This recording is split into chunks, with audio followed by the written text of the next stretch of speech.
သာသနာတော်နှစ်2559ခုနှစ်ကောဇာတက္ကရာ1385ခုနှစ်ဝါဆိုလဇန်17ရက်2013ခုနှစ်ဇူလိုင်လ18ရက်ရန်ကုန်တိုင်းဒေသကြီးမရန်ကုန်မြို့နယ်သာသနာရေးဝန်ကြီးဌာနသာသနာတော်ထွန်းကားပြန်ပွားရေးဦးစီးဌာနသဗ္ဗသီရိဗိမာန်တော်အတွင်ဆင်းကျင်းပပြုလုပ်အပ်သည့်သာသနာပူဇာမြတ်မင်္ဂလာတရားအလှတော်ဓမ္မသဘင်အခမ်းအနား၌မရန်ကုန်မြို့နယ်ပြည်လန်း9မိုင်ရတနာလမ်းသွယ်အမှတ်33ဒီနှစ်ဖက်မိဘများအားမူထား၍ဒေါ်ကေတီဆွေသားမောင်ကျော်ထက်သမီးမဖြူစင်မေမိသားစုတို့ဤအမတဒါနဓမ္မဒါနအဖြစ်ဖြင့်ဟောကြားအပ်သောလောကသားတို့အတွက်မြတ်ဗုဒ္ဓ၏ကြိုးပမ်းချက်အပိုင်း8တရားဒေသနာတော်ဒီကနေ့ညတပါးသဘင်ခန္ဓာကိုရှင်ဘုန်းတော်သခင်ရှင်တော်မြတ်ဖရာ၏မဟာကရုဏာဂုဏ်ကိုအာယုံပြုကာတည်ကျူဖွဲ့ဆိုအပ်သောဝန္ဒနာပနာမအာတိတဂါထာကိုရွတ်ဆိုပူဇော်ခြင်းဖြင့်စတင်ကြရအောင်ယောကပကောတိဟိပိယပမေယံကာလံကရွန်တောတိဒုက္ခရာနိခေရံကတောလောကဟိတယနာထောနမောမာကာရုဏိကတတတ္တာယောနာထောဝိနိယမြာစွာတတ္တဝါဤချမ်းသာစီးပွားလိုလားတောင်းတဂုံပေါင်းခါသဖြင့်နာထမြညာခြင်းရှင်တော်မြတ်ဖရာသည်ကပ္ပကောတိဟိပိဂရေကဘာအရေးအတွက်သင်္ချာတို့ဖြင့်တော်လဲအဘယ်မေယံရေအတွက်တိုင်းတာဖော်ပြခြင်းငါမစွမ်းနိုင်ပါသောကာလံလေးအသင်ချေသိမ့်နေကဘာရှိကြသောကာလပတ်လုံးလောကဟိတယတတ္တလောကဤအကျိုးစီးပွားအလို့ငါအတိဒုက္ခရာနိဥ္စာအသက်ချေလဲအင်္ဂါမိတ္တကြီးမှသမိတာနှင့်တထာဇနီဆွန်ញကြီးဟုကျက်တိထဝေ50အစုအလုံးခဲရင်တော်မူတော့ကိုကရွန်တော်ဖျားဖြစ်ရန်ဤတန်ကြိုးကုတ်အာထုတ်တော်မူရသည်ဖြစ်၍ခေရန်လက်ချေမျက်လုံးအသက်ဆုံးလျက်နှလုံးစိတ်ဝမ်းကိုရောဤပင်မခြင်းတို့ကတောဘဝဒါနံကျိန်ဖန်များစွာရောက်တော်မူခဲ့ရရှာလေပြီမဟာကရုဏီကတတ္တဝါများရင်ဝေသားကဲ့သို့တနာချစ်ခင်မဟာကရုဏာရှင်ဖြစ်တော်မူသောတသနာတသဝိနည်းများစွာတတ္တဝါဤချမ်းသာစီးပွားလိုလားတောင်းတဂုံပေါင်းခါသဖြင့်နာထမြညာထိုရှင်တော်မြတ်ဖရာအားနမောယုတိပြောင်းပြော့မှန်ကိုလျော်၍ကရောယုကျိုးရှိခိုးခြင်းသည်အထုဘဝတုစင်စစ်မသွေဖြစ်ပါစေတည်း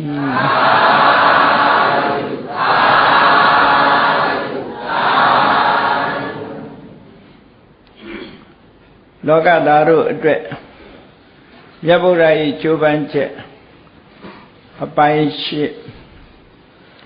ဖျားဖြစ်သူရောက်ပြီးတဲ့နောက်မှာမိမိဆောင်ရွက်ရမယ်ဆောင်ရွက်လို့ဖြစ်နိုင်တဲ့နေရာဒေသကိုခန္ဓာကိုယ်ပင်မမှုကိုအဓိကမထားပဲ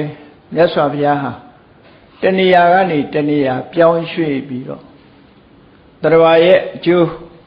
လောကသားတို့ရဲ့အကျိုးကိုဆောင်ရွက်တော်မူခဲ့တယ်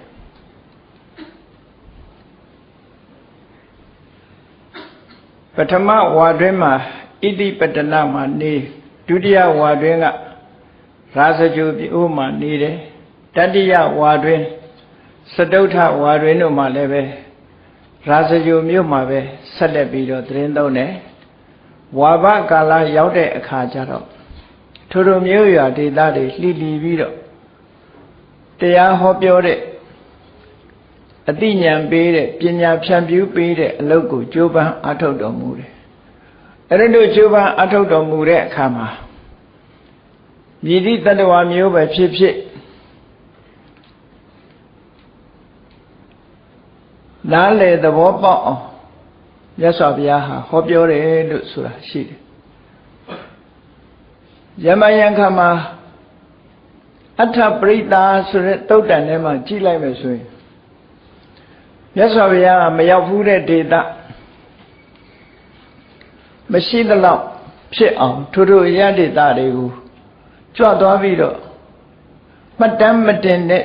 တရားဝဲတွေလည်းအများကြီးရှိတယ်လို့ဆိုရမှာပါ။ဘာဖြစ်လို့လဲဆိုတော့အဲ့ဒီတုတ်တန်ထဲမှာဒေသတစ်ခုရောက်သွားပြီဆိုလို့ရှိရင်ထိုဒေသသားတို့ရဲ့အသားအရောင်အတိုင်းပဲမြတ်စွာဘုရားရဲ့အသားအရောင်ဟာဆင်တူဖြစ်သွားပြီအများကထိုဒေသမှာလေးစားရတဲ့ပုဂ္ဂိုလ်ရဲ့အသင်္တရာနဲ့စုဝေးနေတဲ့ပရိသတ်ကြားမှာဝင်ပြီးမြတ်စွာဘုရားဟာဓမ္မနဲ့ပတ်သက်တဲ့တရားစကားကိုပြောကြားခဲ့တယ်တဲ့အဲဒီလိုပြောကြားနေတဲ့အချိန်မှာသူတို့ရုပ်ရည်သူတို့ရဲ့အဆင်းရောင်သူတို့ရဲ့အတန်မျိုး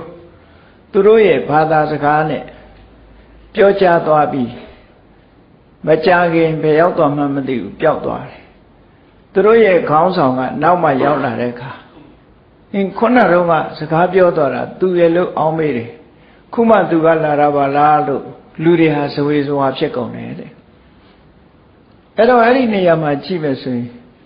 မြတ်စွာဘုရားတတ္တလောကတို့လောကသားတွေအတွက်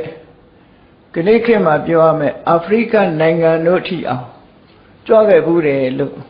ဒီလိုယူဆရမှာပဲမရောက်တဲ့နေရာမရှိသလောက်သို့တော့တိတိကျကျဘယ်ဒေသကိုရောက်တယ်လို့ဆိုရဲမှတ်တမ်းမရှိလို့သာမပြောနိုင်တာဘူးအကျိုးရှိမယ်ဆိုတဲ့နေရာမှန်သမျှမြတ်စွာဘုရားကြွရောက်ပြီးတစ်လုံးသိနှလုံးသိဆိုပြီးတော့တရားဓမ္မနဲ့ပတ်သက်ပြီးတော့ဖြန့်ဖြူးဟောကြားခဲ့တဲ့နေရာတွေဟာတော်တော်များများရှိတယ်လို့ပဲသိရမှာဖြစ်တယ်ပေါ့သို့တော့အထူးတလီသွားရောက်တဲ့နေရာမျိုးမှာတော့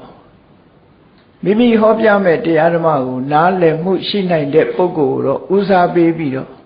မြတ်စွာဘုရားဟောကြားလေးရှိတယ်အကျိုးရှိလို့ထိုပုဂ္ဂိုလ်တဏှာဝဆင်းရဲထဲမှာမနစ်မွန်းစေခြင်းလို့ထူးခြားတဲ့အသိဉာဏ်ဖြစ်ပေါ်စေတယ်မြတ်စွာဘုရားရဲ့အဆုံးအမတွေအဲ့ဒါလို့အဲ့တော့ဘုရားဖြစ်ပြီးကြတဲ့ကနေမနာညာမအားဆိုတာလို့ထိုရတ္တိတတွေကြွသွားပြီးတော့လောကသားတွေရဲ့အကျိုးကိုဆောင်ရွက်တယ်။တာဝတိမြို့မှာသတင်းသုံးနေတဲ့အချိန်မှာအနာရဝိန်တထေးကြီးရဲ့ပင်လျောက်ချက်ချရာဇဂိုမြို့မှာသတင်းသုံးနေတဲ့အချိန်မှာတာဝတိမြို့ကအနာရဝိန်တထေးကြီးရဲ့ပင်လျောက်ချက်ဖြင့်တာဝတိမြို့ကိုကြွသွားတယ်။သို့တော့ဇေရွန်ကျောင်းတော်ကြီးကိုလူခံပြီးတဲ့နောက်မှာဇေရွန်ကျောင်းမှာဝါမဆိုပါဘူးတာဝတိမြို့မှာအချိန်ပိုင်းလောက်ဆက်လက်သတင်းသုံးနေထိုင်တယ်ဝါတွင်းနဲ့ရဟန်းတော်တွေတို့မြတ်စွာဘုရားရဲ့တပည့်တာဝကတွေတို့ဆိုတာဝါတွင်းကာလကိုအဓိကထားကြတာဖြစ်သောကြောင့်ဘုန်းကြီးတွေတွေ့ရင်လည်းဘယ်နှဝါရပြီလဲမေးကြတယ်လေဝါတွင်းကာလမှာအဓိကထားတယ်သို့တော့ဝါတွင်းဆိုတာ3လတာအချိန်တိုလေးတာဖြစ်တယ်ပေါ့ဝါတွင်းမဟုတ်တဲ့အချိန်တွေက6လတောင်ဆိုတော့အများကြီးရှိတာအဲ့တော့မြတ်စွာဘုရားတောင်အဋ္ဌိပြည်ကြွသွားပြီးဇေရွန်ကျောင်းကြီးကိုလူခံပြီးအဲ့ဒီမှာသတင်းသုံးနေတာဟာလအတော်ကြာအောင်နေတယ်လို့လည်းဆိုနိုင်တယ်သို့တော့ဝါတွင်းကာလရောက်တဲ့အခါဝါဆိုကန်ဤအချိန်ရောက်ပြီဆိုတော့ရာဇဂိုမြို့ဘက်ကိုပြန်ကြွလာပြီးတော့စတုထဝါအနေနဲ့ရာဇဂိုမြို့မြပဲဝါဆိုတယ်ဝေလွန်းကျောင်းမှာပဲဝါဆိုတယ်တဲ့အဲ့တော့ဝါမဆိုတော့လဲတာဝတိမြို့ဇေရွန်ကျောင်းရောက်နေတဲ့အချိန်မှာမှတ်တမ်းရှိတဲ့ဘုရားရဲ့ကြိုးပမ်းဆောင်ရွက်မှုလေးတစ်ခုပြောရမယ်ဆိုလို့ရှိရင်တော့တာဝတိပြည်ကြွတော့ကတာဝတိပြည်ကနေပြီးတော့ကပိလဝမြို့ကိုကြွတော့က ကပိလဝမြို့ရောက်ပြီး3 ရက်လောက်အရာမှာညီတော်နန္ဒမင်းသားကိုကျောင်းခေါ်သွားပြီးတော့သင်္ကန်းဝတ်ပေးခဲ့တယ်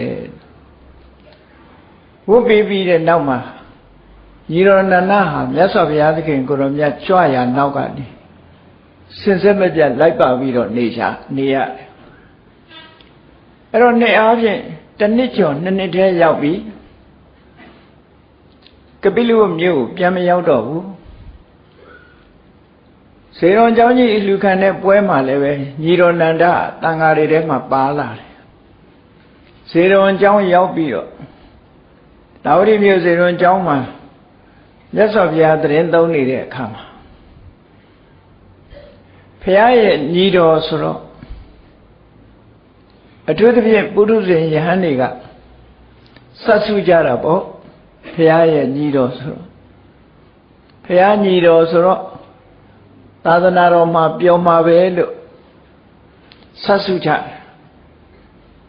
လူသားဆိုတာတူတူပါပဲဘယ်ခေတ်ကလူသားပဲဖြစ်ဖြစ်သိခြင်းလဲစတ်ဆုခြင်းလဲဆိုတာ curiosity ဆိုတာရှိတာပေါ့နော် curiosity ဆိုတာလွန်ကဲလွန်အားကြီးလာတချို့ curiosity ဆိုတဲ့စတ်ဆုတဲ့အလေးထားလေးကတချို့ကတော့အကောင်းတဲ့ဘက်ကိုဖော်ဆောင်သွားပေမဲ့လို့တချို့ကိစ္စကြတော့စတ်ဆုလွန်တဲ့အခါကျတော့မုန်းတီးခံရတတ်တယ်အမုန်းခံရတတ်တယ်ပေါ့စတ်ဆုလွန်အားကြီးလို့ရှိရင်လည်းမကောင်းဘူးပေါ့အင်္ဂလိပ်စကားမှာပြောတယ်ဟိုလူအကြောင်းသိခြင်းဒီလိုတောင်းသိခြင်းနဲ့ဆိုရင် nosy လို့ခေါ်တယ် nose ဟာနှာခေါင်းအလုံးသိတဲ့အတိုင်း nose ဆိုတာနှာခေါင်းခွေးများဟာအနံ့ခံတယ်ဆိုတာလို့ပဲ don't be nosy မင်းငါတဲ့ရင်ကိုမင်းမသိချင်နဲ့ငါအကြောင်းမသိချင်နဲ့သူများအကြောင်းမဆတ်ဆုနဲ့ဆိုတဲ့စကားလုံးရှိတယ်နော်အနံ့ခံတယ်လို့အဓိပ္ပာယ်ကနေလာတဲ့ nosy boss ဆိုတာအလုံးသိတဲ့အတိုင်းအရာရှိအကြီးအကဲအဲ့ဒါကိုဗိုလ်ကြတယ်ဆိုတာじゃ bossy လို့ပြောတာပဲအင်္ဂလိပ်စကားမှာ don't be bossy ငါပေါ်လာဘိုးမကြနဲ့ဆိုတဲ့စကားမျိုးသုံးတယ်အဲ့တော့ဒီလိုစတ်ဆုကြတယ်ရှင်နန္ဒအကြောင်းမေးကြညညစတ်ဆုကြလူစတ်ဆုလွန်အကြည့်လို့တချို့ကြတော့မကောင်းတဲ့ဘက်သွားတာလည်းရှိတယ်စတ်ဆုသည့်အတွက်ကြောင့်အသေးဆန်းနေတွေ့တာလည်းရှိတယ်ပေါ့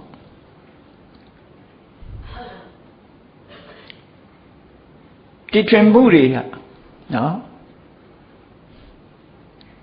အင်္ဂလိပ် proverb အင်္ဂလိပ်စာမှာ proverbs လေးတစ်ခုရှိတယ်ဒီမှာရဲ့ curiosity is the mother of invention ဆိုတာလေတီထွင်မှုရဲ့မွေးဖွားရာနေရာတကာသိချင်မှုဟာတီထွင်မှုရဲ့မွေးဖွားရာမိခင်ဖြစ်တယ်ဆိုတဲ့လုံးသို့တော့စတ်ဆုလို့အကြည့်မကောင်းဘူးလို့ဆိုတာဒီခါတော့ကဇနီးမောင်နှံ2 ယောက်အကြောင်းလေးရှိတယ်ဇနီးမောင်နှံ2 ယောက်ဇနီးလုပ်တဲ့လူကအမျိုးသမီးပြီးပြီးနေရာတကာစတ်ဆုသိချင်သိချင်လွန်အားကြီးတယ်နေရာတကာစတ်ဆုတယ်မေးတယ်ဆိုတော့သူ့မျိုးသားကတနေ့ကျတော့စတ်ဆုလွန်အားကြီးတော့သူ့ရဲ့စတ်ဆုတတ်တဲ့အကျင့်ကိုပျောက်စေခြင်းလို့ထမရဲ့သူကယရနာဆိုင်ကလက်စွပ်လေးတစ်ကွင်းဝဲလာခဲ့တယ်ဝဲလာခဲ့ပြီးသူကယရနာဆိုင်ကလက်စွပ်ကလေးကိုဒီတော်တော်တန်ဖိုးရှိတဲ့လက်စွပ်တစ်ခုဝဲတယ်ပေါ့လေဝဲပြီးတော့ပစ္စည်းလေးတစ်ခုယူလာပြီးတစ်တာလေးဘောက်စ်လေးတစ်ခုလေးထဲမှာထည့်ပြီးတော့အဲ့ဒီထဲမှာထားတယ်ထားပြီးတော့ပြောတာဒီဘောက်စ်ထဲမှာဒီတစ်တာလေးထဲမှာဘာရှိတယ်ဆိုတာမင်းမသိချင်နဲ့သွားပြီးတော့လည်းမင်းဘယ်တော့မှမဖွင့်နဲ့ဒီတစ်တာလေးကိုအကယ်၍ငါအခုအိမ်ပြင်ထွက်မယ်ဒီတစ်တာလေးမင်းမဖွင့်ဘူးဆိုရင်ဟောဒီစိန်လဲဆိုမင်းကပေးမှာဖွင့်တော့မင်းမရဘူး အဲ့လိုပြောပြီးတော့တစ်တာလေးသူ့နာထားပြခဲ့တယ်မဖွင့်နဲ့မင်းနဲ့ဆိုင်တာတခုမှမပါဘူးဒီတစ်တာထဲမှာတော့မဖွင့်နဲ့လို့ဆိုတာမနေနိုင်ဘူးလေစိတ်လက်စော့ရမှလည်းမနေနိုင်ဘူးဘာတစ်တာတော့ခေါင်းထဲမှာသိချင်တဲ့စိတ်ကတအားများတော့တစ်တာသွားဖွင့်တော့ကြွက်ကခုန်ထွက်တော့ယောက်ျားလုံးတဲ့လူကလည်းသိတယ်ပြန်လာတဲ့အခါကျတော့မင်းငါထက်ထားတာမရှိတော့ဘူးမို့လားလို့ဆိုတော့ကြွက်ကမရှိတော့ဘူးလေကြွက်ဆိုရကောင်တစ်တာဖွင့်လိုက်ထွက်ပြေးမှာပေါ့အဲ့တော့သူစိန်လဲဆိုလွဲသွားတယ်ပြန်ပေးလိုက်တယ်ဟိုကမရတော့အဲ့ဒါစတ်စုလုံးအားကြည့်ရင်လည်းပဲလွဲချော်တတ်သေးတယ်နော်အခုလည်းရှင်နန္ဒကိုဘုရားရဲ့ညီတော်ဆိုပြီးတော့ယန်းတွေကစတ်စုကြတယ်ဘုရားညီတော်ဆိုတော့ပျော်မှာပေါ့သာသနာပေါ့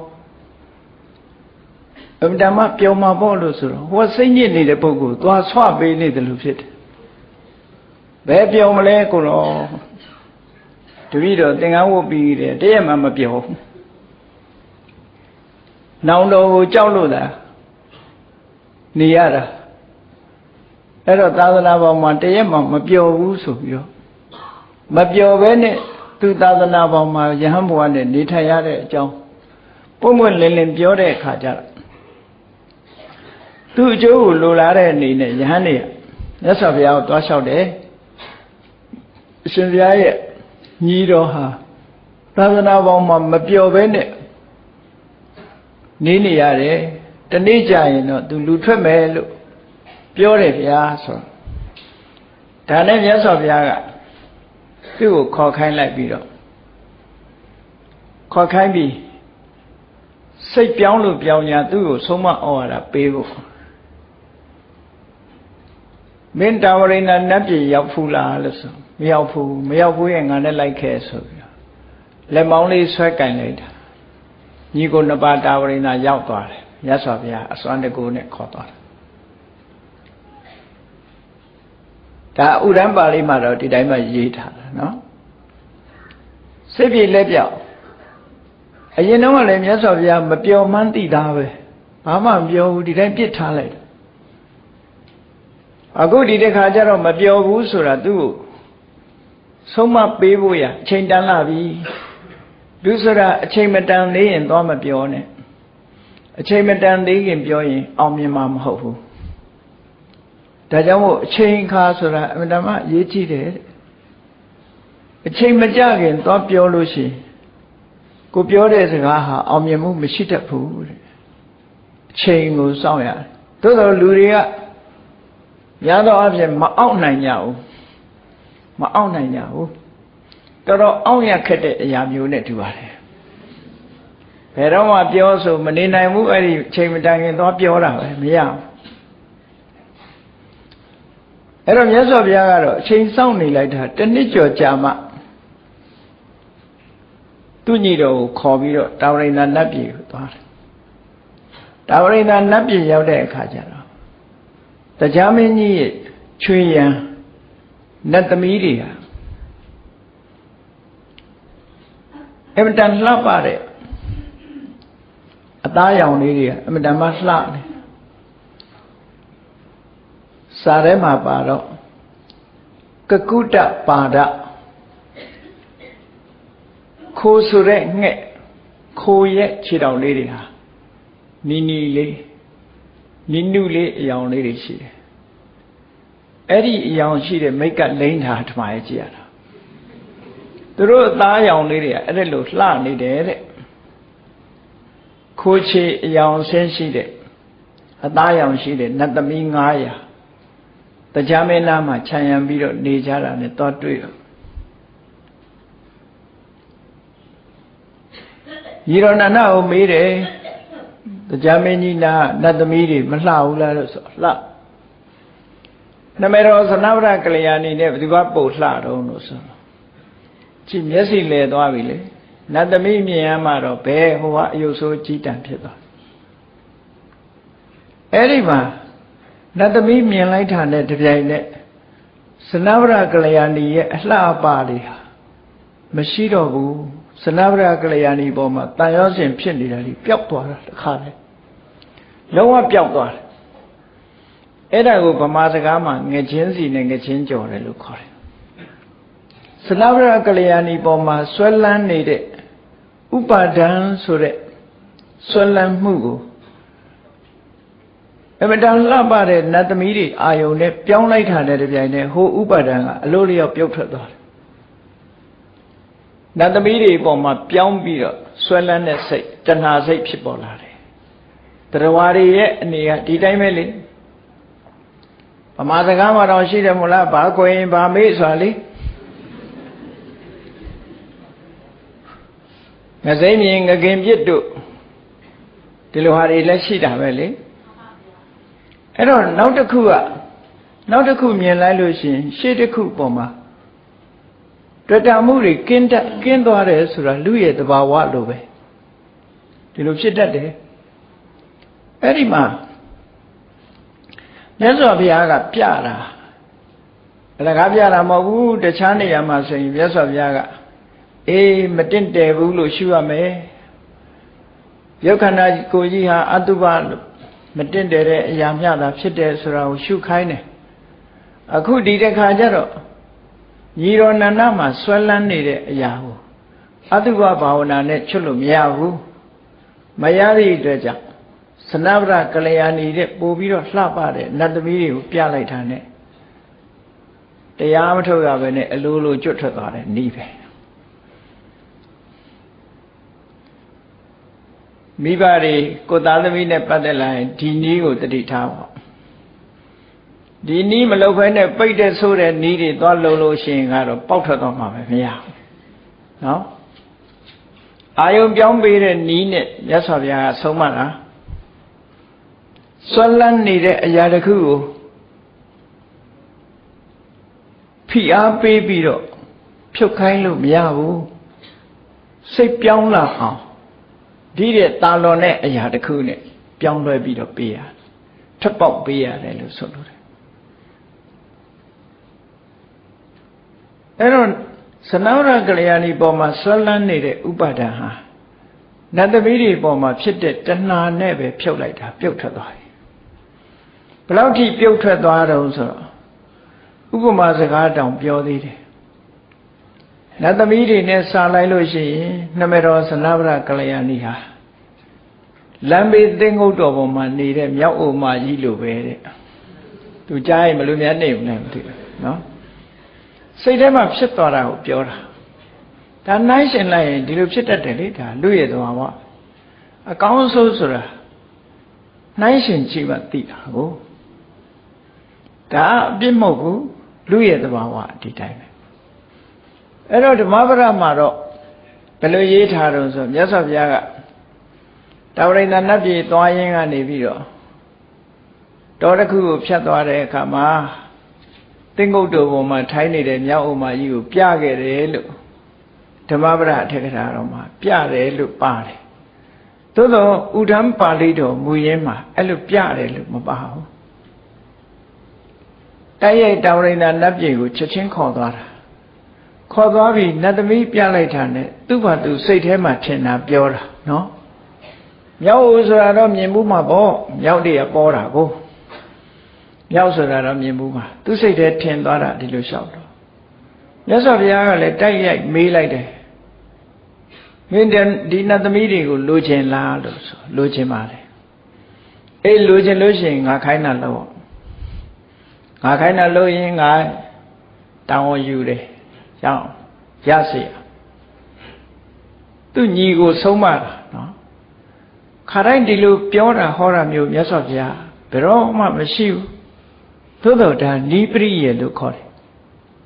ဆုံးမသွန်တဲ့နေရာမှာဤမျိုးမျိုးနဲ့ဆုံးမတာဒါမို့အနုတ္တရောပုရိသဓမ္မတာရတိဆုံးမထိုက်တဲ့ပုဂ္ဂိုလ်ဆုံးမတဲ့နေရာမှာကျွမ်းကျင်လိမ္မာတဲ့ပုဂ္ဂိုလ်ပဲအလွန်ကျွမ်းကျင်တယ်လူစိတ်ဓာတ်ကိုသိပြီးတော့တာမန်ချစ်ချွတ်လို့မရနိုင်ဘူးတဲ့အဲ့ဒါလို့ပြောပြီးတော့ဇေရွန်ကျောင်းကိုပြန်လာကြပြီကမ္မထမ်းပေးပြီးအဲ့ဒီကမ္မထမ်းကိုနှုတ်ကလည်းရွတ်ခိုင်းတယ်နှလုံးလည်းသွင်းခိုင်းတယ်တရားထုတ်ခိုင်းတယ် နာဝရကလျာဏီပေါ်မှာဆွဲလန်းတဲ့စိတ်တွေမရှိတော့ဘူးနတ်သမီးလိုချင်တဲ့တဏှာကနှုသေးတယ်မဆွဲလန်းသေးဘူးသနာဝရကလျာဏီကတော့ဥပါဒံကိုဖြစ်နေပြီနတ်သမီးတွေကျတော့ဥပါဒံမဖြစ်သေးဘူးလိုချင်တဲ့တဏှာလောက်ပဲရှိသေးတယ်အဲ့တော့လိုချင်တဲ့တဏှာကိုကပ္ပဋ္ဌာန်းနဲ့ဖြုတ်မယ်ဆွဲလန်းတဲ့ဥပါဒံကိုတော့သူ့ရဲ့ตาတဲ့ရုပ်အဆင်းကိုပြပြီးတော့ဖြုတ်တယ်ဒီစနစ်ကိုသုံးချတာပေါ့နော်လူရဲ့စိတ်ဟာတစ်ခုနဲ့တစ်ခုပြောင်းလဲဆေးကြောပြရတယ်ဆိုတဲ့စိတ်ပိုင်းဆိုင်ရာလေအောင်လေမာကျွမ်းကျင်မှုပြောရမယ်ဆိုရင်ဒါ psychotherapy လို့ခေါ်တဲ့အရာပဲပေါ့နော်စိတ်ပြောင်းပေးတာပုထုဇဉ်နေဆိုတာယူတာပဲလေပုထုဇဏောဥမတကောဆိုဆွဲမိဆွဲရဆွဲတာအဲ့ဒါကိုအာယုံပြောင်းပေးလိုက်တဲ့နည်းနဲ့မြတ်စွာဘုရားအခုတရားပဲလှဲ့တယ်နတ်သမီးရမယ်ဆိုတော့ကြိုးစားတယ်လေနော်တရားထုတ်တယ်ဟုတ်ပြီဒီတရားပေါက်ရောက်ရင်တော့ငါနတ်သမီးရမှာပဲလို့ဆိုတဲ့စိတ်နဲ့အဲ့ဒီလိုအားထုတ်မြတ်စွာဘုရားကယဟန်တွေကိုခေါ်ပြောထားတယ်မင်းတို့နန္ဒယဟန်စီသွားပြီးတော့သူ့တရင်ကိုပေါက်ကြားအောင်ပြောလိုက်တာနတ်ပြည်ခေါ်သွားပြီးတော့နတ်သမီးရခြင်းတရားထုတ်လို့ပြောတာသူအားထုတ်နေတယ်သွားပြောကြနော်နတ်သမီးနဲ့တရားနဲ့အယောင်းဝယ်လုပ်တဲ့ကိုတော်ကြီးနော်နတ်သမီးလိုချင်လို့တရားထုတ်တယ်ဆိုတာဟုတ်သလားဒီလိုဆိုရင်အယောင်းဝယ်လုပ်တာလားတရားနဲ့နတ်သမီးနဲ့ရောင်းဝယ်မလို့လားနဲ့သူရှက်လောက်အောင်သွားပြီးတော့ပြောကြတယ်မြတ်စွာဘုရားပြောခိုင်းတော့သွားပြောကြတယ်ပြောခိုင်းတော့သူရှက်တာပေါ့နတ်သမီးလိုချင်လို့တရားထုတ်တဲ့နတ်သမီးလိုချင်လို့တရားထုတ်တဲ့ဟိုနာတူတူဒီနာတူတူသူ့မြင်ပြုံးစီလုံးသွားတာခံရခဲ့အဲ့မှာသိလူတွေးမခံတော့ချောင်ပိတ်ပြီးတော့နတ်သမီးရဖို့တရားပဲကြိုးစားအထုတ်ရင်အနေနောက်ဆုံးကြတော့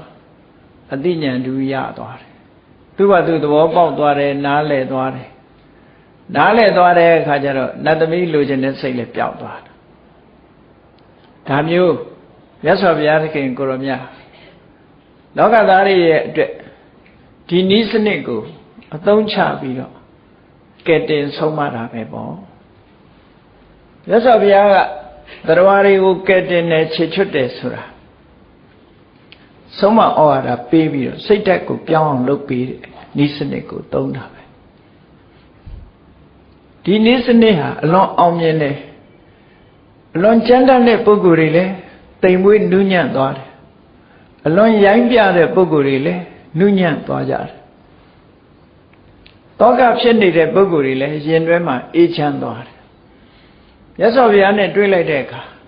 အဆိုးတွေပြေပြီးတော့အကောင်းတွေရအပူတွေကင်းပြီးတော့အေးတည်ခံစားကြရတယ်လောကသားတို့အတွက်ဤမျိုးစုံနဲ့မြတ်စွာဘုရားဆုံးမဩဝါဒပေးတာတကယ်ကြိုးပမ်းအထုတ်သမားတော်တယောက်တည်းယောဂရှိတဲ့ပုဂ္ဂိုလ်တွေရဲ့ယောဂကိုပျောက်ကင်းအောင်အကျဉ်းတရားထားပြီးတော့ကြိုးကြိုးစားစားကုသပေးတယ်လို့ပဲမြတ်စွာဘုရားအလွန်ကုရခက်တဲ့ယောဂတွေတဏှာကပါလာတဲ့ယောဂတွေပျောက်ကင်းအောင်ဤမျိုးစုံနဲ့တတ္တဝါတွေရဲ့အကျိုးကိုဆောင်ရွက်တော်မူခဲ့တယ်လို့ဒီလိုဆိုတာပေါ့နော်အဲ့တော့နန္ဒမင်းသားဟာရံဘွားမပြောနိုင်တဲ့တန်ရောစဉ်ကျိုးတွေကိုတဏှာနဲ့ဖြတ်ပစ်ပြီးတော့တဏှာကိုတော့ကမ္မထနှလုံးသွင်းခြင်းဖြင့်ဖယ်ရှားပစ်လိုက်တာယန္တာဖြစ်သွားရောယန္တာဖြစ်သွားတာနဲ့တပြိုင်နက်နတ်သမီးလိုချင်တဲ့စိတ်ပဲရောက်တော့မှမသိဘူးမရှိတော့တရားဓမ္မအနေထားတွေအကုန်သိတော့ဓမ္မမျက်စိဆိုတာရပါတယ်ဓမ္မမျက်စိဆိုတာပါယံကိဉ္စိသမုဒိယဓမ္မံသဗ္ဗတံនិရောဓဓမ္မဖြစ်ချင်းသဘောရှိတာတွေမှန်သမျှပြည့်ချင်းသဘောရှိတယ်ဘယ်အရာကိုပဲကြည့်လိုက်ဖြစ်လာတာတွေမှန်သမျှတနေ့ကျတော့ပျက်စီးသွားမှာပဲဆိုတဲ့ဒီအမြင်ကအခိုင်အမာမြင်ထားသည့်အတွက်ကြောင့်ဘာကိုမှတတ်မဲ့ဆွဲလန်းလိုချင်တယ်ဆိုတာမရှိတော့ဘူးပေါ့ဓမ္မစက္ခုရပြီနောက်ဆုံးစိတ်ထဲမှာဖြစ်ပေါ်နေတဲ့လိုချင်တတ်မဲ့မှုတွေမှန်သမျှအကုန်ချုပ်ငြိမ်းသွားတယ် လိုချင်တတ်မဲ့မှုတွေဟာယုံထွက်ဖို့ခက်လောက်အောင်အင်တမပြင်းထန်ဥပမာဘာနဲ့တူတုံးဆိုရင်တောတွေထဲမှာရှိတယ်ရွှွညွန်တော်ကြီးတွေရှိတယ်အဲ့ဒီဆင်းဖြစ်ဖြစ်ကျွဲပဲဖြစ်ဖြစ်လူပဲဖြစ်ဖြစ်အဲ့ဒီရွှွညွန်တော်ကြီးတွေရောက်သွားလို့ရှိရင်လှုပ်လေမြုပ်လေပဲဘယ်လိုမှယုံထွက်လို့မရတော့တကယ်တောနဲ့ကြီးတွေထဲမှာအဲ့ဒါရှိတတ်တယ်အပေါ်ယံကြည့်လိုက်လို့ရှိရင်တော့တမ္မာမြေပြင်လို့ထင်ရတယ်အဲ့ဒီနင်းလိုက်တာနဲ့မြုပ်သွားမလှုပ်နဲ့လှုပ်လေမြုပ်လေလှုပ်လေမြုပ်လေနွန်နဲ့မြုပ်သွားတာနွန်ဘွက်အိုင်ကြီးတွေရှိတတ်တယ်ဆင်ကြီးတွေလည်းမြုပ်သွားတာပဲခြားတိရစ္ဆာန်တွေလည်းအကုန်မြုပ်သွားကြတာအဲ့ဒါလိုပဲကာမဂုဏ်အာယုဆိုတာလူတွေကိုနှစ်မြုပ်ပေးတာမို့ညွန်နဲ့တူတယ်လို့ဒီလိုတင်စားပြီးတော့မြတ်စွာဘုရားကဟောတာအဲ့ဒီညွန်ကနေယုံထွက်ဖို့ဆိုတာမတန်ခဲတယ်အခုညီတော်နန္ဒယတ္တနိဋ္ဌိနောပင်ကောတာလိုချင်စရာအာယုန်တွေကိုလိုချင်တယ်ဆိုတဲ့ရုပ်ရခက်တဲ့ညွန်ကြီးတဲ့ကနေသူထွက်လာနိုင်တယ်မတ္ထိတောကာမကန္နကောစူးနေတဲ့စူးဆိုတာအင်မတန်မှထွင်ရခက်တယ်အဲ့ဒီစူးတွေကိုလေကာမဂုဏ်အာယုံပေါ်မှာတွေ့တာတတ်တဲ့ကာမတဏှာဆိုတဲ့စူးကိုလေချိုးပစ်လိုက်နိုင်တယ်ဖက်ပစ်လိုက်နိုင်တယ်ပျောက်ကောင်အောင်လုပ်ပလိုက်နိုင်တယ်မောဟခယံအနုပ္ပတ္တောမတိချင်းတွေ့ဝေချင်းတွေအလုံးအဆုံးသတ်သွားတဲ့တရားဥတရားမြတ်အဆင့်ကိုရောက်သွားတဲ့သူတော်ကောင်းတဦးဟာဒုက္ခဒုက္ခေတုနဝေဒတိနဝေဒတိချမ်းသာခြင်းကြောင့်လဲစိတ်နှလုံးတုန်လှုပ်မှုမရှိဘူးကြံ့ခိုင်သွားပြီဆင်းရဲခြင်းကြောင့်လည်းပဲစိတ်နှလုံးတုန်လှုပ်မှုမရှိဘူးကြံ့ခိုင်သွားပြီဘယ်လိုအာယုန်နဲ့လာသူစိတ်ဓာတ်ဟာကြံ့ခိုင်သွားပြီလောကရန်မုန်တိုင်းများကြောင့်တုန်လှုပ်ခြင်းမရှိတော့ဘူးလို့ဒီလိုဆိုလိုတာပေါ့မုန်တိုင်းတိုက်တဲ့အခါကြည့်တစ်ပင်ကြီးတွေကရိမ့်ထိုးနေပေမဲ့လို့တောင်ကြီးတွေကြတော့ငြိမ်နေတာပဲလေကြံ့ခိုင်နေပြီဆိုလို့ရှိရင်တောင်ကြီးတွေလိုကြံ့ခိုင်သွားတယ်ယန္နာပုဂ္ဂိုလ်ရဲ့စိတ်ဟာကြောက်သားအတိပြည့်တဲ့တောင်ကြီးလိုကြံ့ခိုင်နေသည့်အတွက်ကြောင့်ဘယ်ဘက်ကမုန်တိုင်းလာကာမဂုဏ်အာယုန်လေးလာဘယ်အာယုန်ပေါ်မှစိတ်မဝင်စားတော့တာစိတ်ကြံ့ခိုင်မှုတစ်ခုပဲပေါ့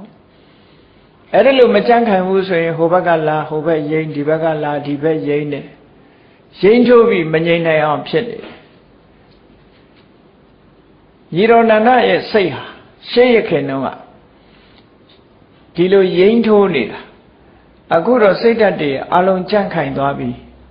ဒုက္ခပဲလာဒုက္ခနဲ့ပဲကြုံ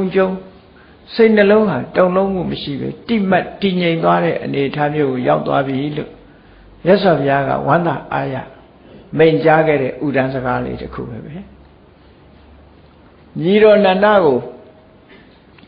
လွန်ခဲ့တဲ့တစ်နှစ်ကျော်ကသပိဋ္ဌာန်ခေါ်ခဲ့ပြီးတော့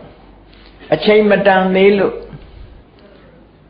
မဆုံးမခြေချွတ်ခဲ့သေးဘူးဒီတိုင်းပြစ်ထားလိုက်တယ်အချိန်လဲတန်ရော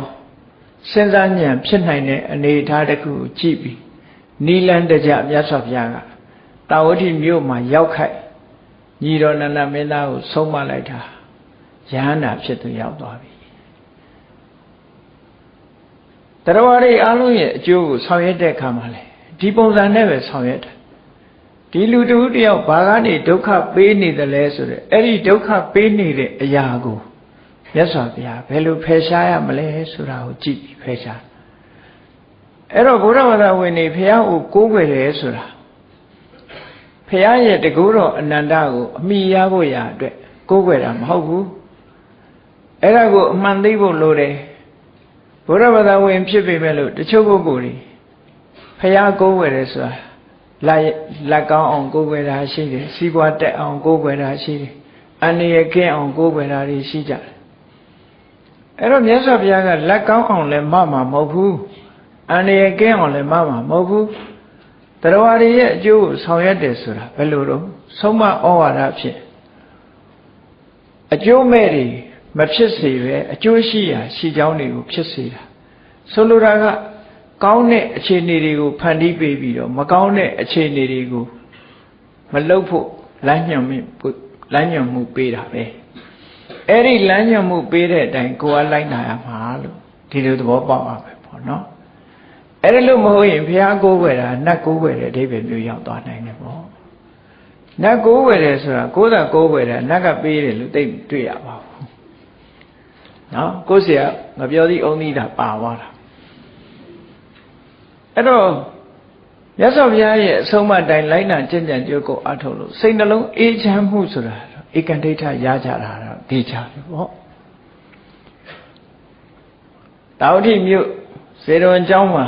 အခုလို့ညီတော်နန္ဒကိုဆုံးမဩဝါဒပေးလို့ရဟန္တာဖြစ်သူရောက်စေပြီးတဲ့နောက်မှာဒါမှတ်တမ်းရှိတဲ့ဖြစ်ပျက်တွေပေါ့အခြားမှတ်တမ်းမရှိတဲ့ဖြစ်ပျက်တွေလည်းရှိအောင်မယ်ဝါတွင်းကာလနီးပြီဆိုတဲ့အချိန်မှာရာဇဂိုမြို့ကိုစတုထမြောက်ဝါဆိုဖို့မြတ်စွာဘုရားပြန်ကြွလာခဲ့တယ်ပြန်ကြွလာပြီးတော့ရာဇဂိုမြို့ဝေလုံးဝကျောင်းမှာပဲသတင်းသုံးတယ်အဲ့ဒါလို့သတင်းသုံးတဲ့အခါမြတ်စွာဘုရားနန်းတဲ့မိုးတော့အလင်းရောက်တဲ့အခါမှာနောက်ကယဟန်တန်ဃာတွေနဲ့မြို့ထဲကိုဆွမ်းခံကြွလိမ့်ရှိတယ်အဲ့တော့ကိုယ်ဆုံးကိုခံစားတဲ့အဓိပ္ပာယ်ပေါ့နော်မြတ်စွာဘုရားဆွမ်းခံကြွတော့ယဟန်တန်ဃာတွေနဲ့ကြွသွားတဲ့အခါမှာရာဇဂိုမြို့ကဒီဘယင်ကိုနေတိုင်း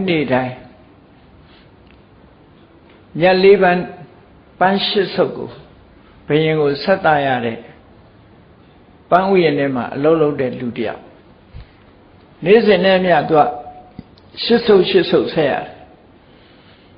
အဲ့ဒီပန်းဆက်ဖို့သူပန်းနေယူလာတာမြတ်စွာဘုရားဆွမ်းခံကြွလာတာနဲ့ကြုံတာနဲ့အင်တန်ဝန္တာအာရဖြစ်ပြီးတော့အဲ့ဒီပန်းရှစ်ဆုပ်ကိုမြတ်စွာဘုရားဟောမှာလှမ်းပြီးတော့မြောက်ကျဲလိုက်တဲ့အခါမှာသူ့ရဲ့တရားစွမ်းအားကြောင့်ပန်းပွင့်လေးတွေဟာကျိုးနဲ့တီထားတယ်လို့လှလှပပကောင်းကင်ယံမှာမြတ်စွာဘုရားရဲ့ခေါင်းတော်ဘောကမျက်လက်ချက်တစ်ဖွဲဖြစ်ပြီးတော့လိုက်ပါတယ်တဲ့ကျန်တဲ့ပန်းစုပ်လေးတွေကိုမြောက်လိုက်တဲ့အခါမှာလဲဒီဇာပန်းလေးတွေလို့တစ်ခုနဲ့တစ်ခုတွယ်ရှက်ပြီးတော့မြတ်စွာဘုရားရဲ့အထက်ကပန်းတွေဟာလိုက်ပါပြီးတော့လာတော့အမတမထူးဆန်းတဲ့မြင်ကွင်းကိုမြင်လဲရတဲ့အခါမှာသူ့ဖို့ကြည်နူးအားရလို့မဆုံးဘူးဒီပုဂ္ဂိုလ်ဟာဘယင်ကိုဆက်ရမဲ့ပန်းတွေကိုမြတ်စွာဘုရားကိုအခုလိုကျဲလူလိုက်တယ်ဆိုတာတာမန်စိတ်ဓာတ်နဲ့ကျဲလူတာမဟုတ်ဘူးသူ့စိတ်ထဲမှာစွန့်စားပြီးတော့လုပ်ရတာဘယ်လိုစွန့်စားရတော့ဆိုရင်ဘယင်ဆက်မလို့လာတဲ့ပန်းတွေကိုဘုရားကိုလှူပစ်လိုက်ခြင်းအပြင်သူ့မှာဘယင်ရဲ့မင်းပြစ်မင်းတံဘယင်ကပေးတဲ့မင်းပြစ်မင်းတံကိုသူခံရမှာအဲ့ဒီခံရမယ်ဆိုတာတွေကိုသူသိတယ်အလုံးထက်တွက်ပြီးဘယင်ကငါ့ကိုဘလို့ပြစ်တတ်မျိုးပဲပေးခံမယ်ဒီပန်းကိုတော့ငါဘုရားကိုလှူမယ်လို့ဆိုပြီးတော့စွန့်စားပြီးတော့လှူတာမျိုးဖြစ်တယ်ပေါ့အဲ့ဒါလို့လှူလိုက်တဲ့သူမနဆိုတဲ့ပန်းဝရင်မှာအလုတ်လုတ်တဲ့လူဟာအမြဲတမ်းထူးခြားလာတဲ့တရားတရားရှိသည့်အတွက်ကြောင့်သူဟာတာမန်ပုဂ္ဂိုလ်မဟုတ်ဘူးတဲ့နောက်တစ်ခေတ်မှာဒီဂေါရမဗုဒ္ဓမြတ်စွာဘုရားနဲ့အရိမိတယမြတ်စွာဘုရားတို့ရဲ့ဈာမှာဖြစ်စေတခြားဘုရားတွေရဲ့မပွင့်ခင်စัจ जा မှာဖြစ်စေသူမနဆိုတဲ့သစ္စေကဗုဒ္ဓဖြစ်လိမ့်မယ်လို့အမ္မတမသူ့ရဲ့စိတ်ဓာတ်အင်အားတွေဟာအမ္မတမကောင်းလို့မြတ်စွာဘုရားကဗျာဒိတ်ပေးခဲ့ရတဲ့ပုဂ္ဂိုလ်တူဖြစ်တယ်ပေါ့အဲ့ဒီအဖြစ်အပျက်တစ်ခုနဲ့ကြုံတွေ့ရတယ်ရာဇဂိုမြို့အဲ့ဒါလိုကြုံတွေ့ရတဲ့ပုဂ္ဂိုလ်ရဲ့စွန့်စားမှုကြောင့်ဗေမိသာရမင်းကြီးကလည်းအလွန်စိတ်ထဲမှာကြည်နူးတယ်စွန့်စားအသက်အန္တရာယ်ကိုပမာဏမထားဘဲနဲ့စွန့်စားပြီးလှုပ်တဲ့အလုပ်ကိုသူ့ကိုဆုတော်လက်တော်ကြီးချခဲ့တယ်ပေါ့အဲ့ဒါ စတုထဝါရာဇဂိုမြို့မှာဝါဆိုးနေရင်တရက်မှာဖြစ်ပေါ်လာတဲ့အကြောင်းအရာတစ်ခုပဲနောက်တစ်ခုကတော့မြတ်စွာဘုရားရာဇဂိုမြို့မှာသတင်းသုံးနေတဲ့အချိန်နေ့စဉ်လုံးနေကြညနေပိုင်းမှာဆိုရင်လည်းတတ္တလောကကြီးတစ်ခုလုံးကိုကြည့်တယ်နံနက်ပိုင်းမှာလည်းပဲတတ္တလောကကြီးတစ်ခုလုံးကိုကြည့်တယ်ဘယ်ပုဂ္ဂိုလ်တရားဓမ္မအသိဉာဏ်ရောက်အောင်ဟောပြောဆုံးမရမလဲဆိုတာဒါကိုကြည့်တယ်အဲ့လိုကြည့်တဲ့အခါမှာအင်္ဂါတိုင်းမဂရတိုင်းကုရုတိုင်းလို့ဆိုတဲ့တိုင်းတွေရဲ့ခြားမှာနေခြားဒေသကြီးမှာအခိတတဆိုတဲ့ယသိကြီးတယောက်ရှိတယ်သူ့မှာအချမ်းရံနောက်လိုက်နောက်ပါယသိတွေ1000ရှိတယ်အဲ့ဒီ1000သောယသိတွေရဲ့ဆရာကြီးလုပ်ပြီးတော့အဲ့ဒီယသိတွေကိုလမ်းမဘက်သို့ရောက်အောင်ဥဆောင်နေတယ်ဘယ်လိုလမ်းမဘက်ကိုပို့ပေးနေတယ်လဲဆိုရင်အေးလောကမှာကိုးကွယ်ရာဆိုတာဟောဒီတောတွေတောင်တွေပဲဖြစ်တယ်ဘယ်လိုတောတွေတောင်တွေကိုရှိခိုးကြကိုးကွယ်ကြပူဇော်ကြအဲ့လိုလမ်းညွှန်မှုတွေပြောတယ်လမ်းညွှန်မှုတွေပြပြီးတော့အကျိုးမရှိတဲ့အလုပ်တွေနဲ့လမ်းညွှန်မှုတော့ကိုးကွယ်ရာအစစ်မှန်မဟုတ်တာတွေကိုကိုးကွယ်ရာဖြစ်လုပ်ပြီးတော့ဟောပြောပြီးတော့နေတယ်သူ့ကိုတပည့်ခံနေကြတဲ့ပုဂ္ဂိုလ်တွေကလည်းသူ့ကိုလေးစားလို့သူပြောတဲ့အတိုင်းလိုက်ပြီးလုပ်ကြနောက်ဆုံးမှာသူတို့လုံးသမျှဒုက္ခရောက်ဖို့တွေကြီးပဲဖြစ်လာတယ်ပေါ့မှန်ကန်တဲ့ကိုးကွယ်မှုတွေမဟုတ်သည့်အတွက်ကြောင့်သူတို့အချိန်ကြာလေလေဒုက္ခဖြစ်ဖို့များလာလေလေဖြစ်လာအဲ့ဒါကိုမြတ်စွာဘုရားမြင်တဲ့အခါကျတော့အက္ခိတတဆိုတဲ့ဒီယသိကြီးကိုအမှန်တရားပဲရောက်အောင်သူ့ကိုအမှန်တရားပဲရောက်အောင်ချွတ်ချင်းအပြင်သူ့နောက်လိုက်ယသိ1000ကိုလည်းပဲဆုံးမဩဝါဒပေးမယ်ဆိုတဲ့ရည်ရွယ်ချက်နဲ့မြတ်စွာဘုရားသူတို့သတင်းသုံးတဲ့နေရာကိုကြွသွားတယ်အဲ့ဒါလို့ကြွသွားပြီးနေရာတစ်ခုတောင်းတဲ့အခါသူကကြီးကြီးသားသားနဲ့ခွင့်မပြုဘူးနောက်ဆုံးမှာမြတ်စွာဘုရားနေခွင့်ရတဲ့အချိန်အဲ့ဒီမှာသဲပုံပေါ်မှာအဟိသတ္တလို့ဆိုတဲ့မာနအင်မတန်ကြီးပြီးတော့အစိတ်ပြင်းတဲ့နဂါကြီးတစ်ကောင်ရှိတယ်အဲ့ဒီနဂါကြီးကိုရှင်မောက္ကလံကမြတ်စွာဘုရားနောက်တော့လိုက်လာပြီးတော့အဲ့ဒီနဂါကြီးကိုရင်ကျေးအောင်ရှင်မောက္ကလံကမိမိရဲ့အစွမ်းတကူကိုအသုံးချပြီးတော့နှိမ်နှင်းဆုံးမတယ်နောက်ဆုံးမှာမြတ်စွာဘုရားသခင်ကိုရောမြတ်ကအက္ခိတတအမှုရှိတဲ့ယသိ1000နိမန်လမ်းမှန်တွေကိုဖော်ပြတဲ့အခါမှာဘဟုဝေတရဏံယန္တိပပ္ပတာနိဝနာနိသအာရမရုက္ခစေတယာနိမနုဿာဘယဒိစေတာလောကလူသားတွေဟာကြောက်လန့်ခြင်းဆိုတဲ့ဘေးရန်တွေရဲ့ချင်းချောက်ခံရမှုလူတွေဆိုတာကြောက်တယ်ဆိုတာဘာလို့ကြောက်လဲဆိုရင်အမှန်မသိလို့ကြောက်တာကဘာဥကာလလူတွေမိုးချိန်နဲ့တန်ကြီးကိုကြောက်တယ်ငလျင်လှုပ်တာတွေကြောက်တယ်မိုးကြိုးပစ်တာတွေကြောက်တယ်ဘာကြောင့်ဖြစ်မှန်းမသိဘူးမသိတော့အဲ့ဒါတွေကိုသိကြောက်ကြတယ်တဘာဝအင်အားစုတွေကိုကြောက်ပြီးတော့လူတွေဟာကိုးကွယ်မိရာတွေကိုးကွယ်ပြီးတော့နေကြတယ်လွတ်ရလွတ်ကြောင်းအဲ့ဒါလို့ကိုးကွယ်မှုတွေဟာကြောက်လန့်တာကိုအခြေခံပြီးတော့ကိုးကွယ်တာတဲ့အဲ့ဒါကိုမြတ်စွာဘုရားကဖော်ထုတ်ပြီးတော့ဘဟုံဝေတရဏံယန္တိပပ္ပတာနိဝနာနိသလောကလူတွေဟာတောတွေတောင်တွေဒါတွေကိုတကူးရှင်နဲ့တကူးရှိတဲ့နတ်တွေဆိုပြီးတော့ကိုးကွယ်ကြတယ်တဲ့အာရမရုက္ခစေတယာနိနော်တစ်ပင်နေနတ်တစ်ပင်နေဥယျာဉ်နေဒါတွေကိုကိုးကွယ်ရအဖြစ်နဲ့ကိုးကွယ်ကြတယ်ဟုတ်တယ်နတ်ကိုကြောက်တာတော့ဗမာပြည်မှာလည်းကြောက်ကြတယ်ဘုန်းကြီးတို့ရွာဘက်မှာရက်ကန်းစင်တောင်နဲ့ဘိုးတော်တောင်ဆိုတာရှိတယ်ရက်ကန်းစင်တောင်မှာရှိတဲ့တစ်ပင်တွေကတော့ဂုံပြောင်းသွားပြီဘိုးတော်တောင်ကတစ်ပင်တော့တပင်မှမခုတ်ရဲဘူးဘာဖြစ်လို့လဲဆိုတော့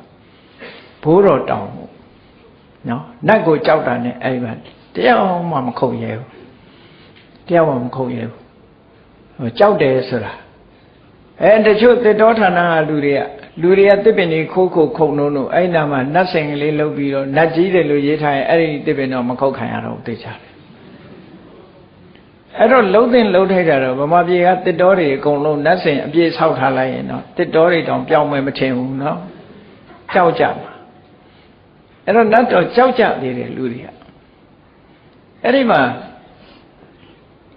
အခိတတကသူလမ်းညွှန်နေတာတောရိတောင်လေးကိုးကွယ်ဖို့လမ်းညွှန်နေတော့မြတ်စွာဘုရားကပုံပွင့်လင်းလင်းသူ့ကိုပြောတယ်နေတံခောတရဏံခေမံနေတံတရဏမௌတ္တမံဒါကဘေးရန်ခတ်သိမ်းကိုကင်းငိမ့်စီနိုင်တဲ့ကိုးကွယ်ရမဟုတ်ဘူးတဲ့ကောင်းမြတ်တဲ့ကိုးကွယ်ရလည်းမဟုတ်ဘူးတဲ့ဒါတွေကိုးကွယ်နေလို့လဲဆင်းရဲဒုက္ခကလွတ်မှာမဟုတ်ဘူးကိုလိုချင်တဲ့အကျိုးရမှာမဟုတ်ဘူးလို့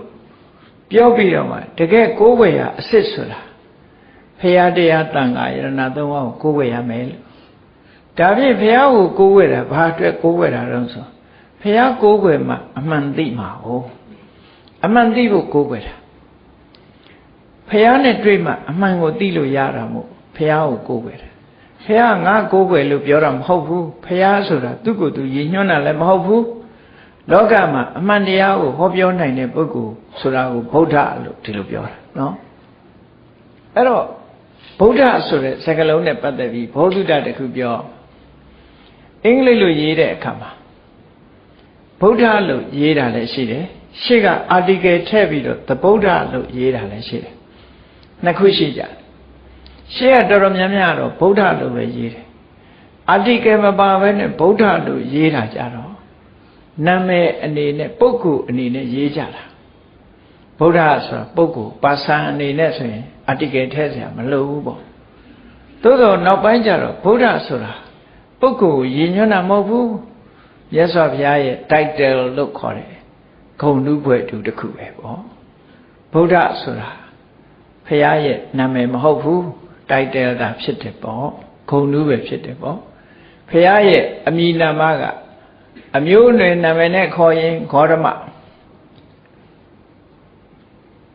မိဘကပေးထားတဲ့နာမည်နဲ့ပြောမယ်ဆိုရင်သိဒ္ဓထဂေါရမဒီလိုပဲခေါ်လို့ရတယ်ပေါ့အဲ့တော့ဗုဒ္ဓဆိုတာနာမည်မဟုတ်ဘူး title ဖြစ်တယ်ဒါကြောင့်မို့လို့ရှေ့က article ထည့်ရမယ်ဆိုပြီးတော့သဗုဒ္ဓလို့ခုခေတ်တော့ရေးလေးရှိကြတယ်ပေါ့တော်တော်များများအဲ့ဒီကွဲပြားခြားနားချက်ကိုမှတ်သားထားပြီးတော့ဗုဒ္ဓလို့ရှေ့ကရေးတယ်ဆိုတဲ့ပုဂ္ဂိုလ်တွေဟာအမည်နာမအနေနဲ့ရေးလို့ရှိရင် article မထည့်ဘူး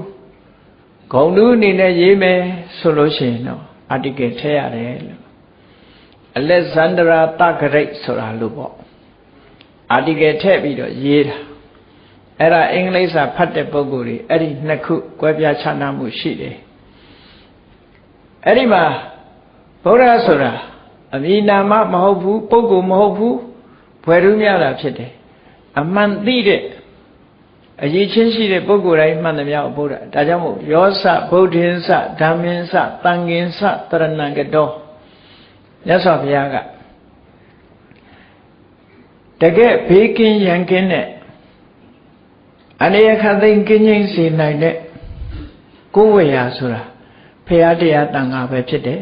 ။ဘာကြောင့်ဘေးကင်းရန်ကင်းဖြစ်စေနိုင်တယ်လဲလို့ဆိုရင်မြတ်စွာဘုရားကိုကိုယ်ဝေစိတ်ကပ်ခြင်းအပြင်မြတ်စွာဘုရားကအမှန်တရားကိုဟောကြားပြီးမှန်ကန်တဲ့လမ်းကြောင်းနဲ့ဆုံးမသွန်သင်ပေးမှာဖြစ်တယ်။အဲဒီဆုံးမသွန်သင်ပေးတဲ့အတိုင်းလိုက်နာကျင့်သုံးမယ်ဆိုရင်ကောင်းကျိုးတွေရနိုင်တယ်လို့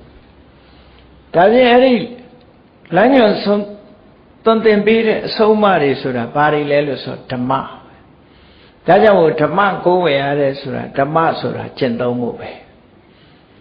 တန်ခါဆိုတာတော့ဓမ္မကိုကျင့်သုံးလာတဲ့အနေနဲ့ကျင့်သုံးပြီးကျင့်သုံးတဲ့ပုဂ္ဂိုလ်တွေအနေနဲ့ဒါနကောင်းမှုပြုတဲ့အခါမှာနည်းနည်းလေးလှူပြီးများများရစေနိုင်တဲ့မြေကောင်းရေကောင်းတစ်ဖွဲ့ဖြစ်လို့တန်ခါကိုကိုးဝယ်တယ်လို့ဒီလိုဆိုတာတနည်းအားဖြင့်တော့ဘုရားအကြောင်းတရားအကြောင်းကိုတန်ခါတွေမှတစ်ဆင့်သာသိနိုင်တာဖြစ်သောကြောင့်တန်ခါကိုကိုးဝယ်ရတယ်လို့ဒီလိုဆိုတာပေါ့နော်အဲ့တော့ဗုဒ္ဓဓမ္မတန်ခါလို့ဆိုတာဟာ ဒါကိုယ်ရင်ကြီးညွှန်းတာမဟုတ်ဘူးအလုံးဘယ်ခေတ်ဘယ်ကာလပဲဖြစ်ဖြစ်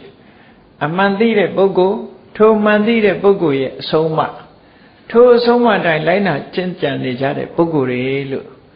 အဲ့ဒီပုဂ္ဂိုလ်တွေစီကမှအမှန်သိမှုကလည်းရရှိလာနိုင်တယ်ပေါ့ဒါကြောင့်မို့မြတ်စွာဘုရားယောစဗုဒ္ဓင်္စဓမ္မင်္စတန်ခင်း္စတရဏံကတောဒါဖြင့်